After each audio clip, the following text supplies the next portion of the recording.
So today we're going to be talking a little bit about absolute monarchies and how they work.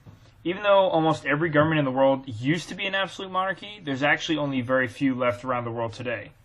So once upon a time, there's a faraway land, let's call it Class Rumia. It was ruled by a king, and we'll call him Karl for fun. Karl's in charge of the kingdom of Class Rumia, and he rather liked it. No one really told him what to do, and if he wanted to celebrate a holiday, or punish someone, or go to war, no one could argue with him.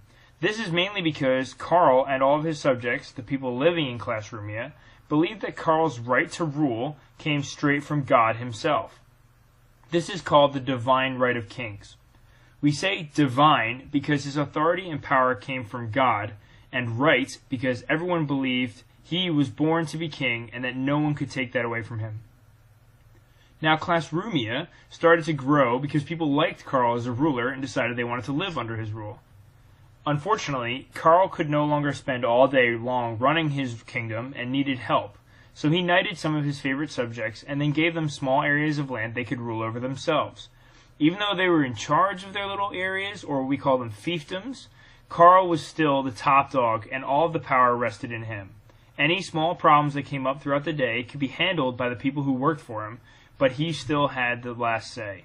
The bigger Class Rumia got, the more people Karl had to hire to run his kingdom for him. When Karl started to get old and resigned from being king, his oldest son, Karl II, took over. Everyone in Class Rumia accepted him as king because of the divine right of kings. Basically, because he was Karl's son, everyone thought he was born to be king just like his dad. Okay, now it's time for some discussion questions. Number 1. Do you think Karl actually had the power to do whatever he wanted? Are there limits to his power?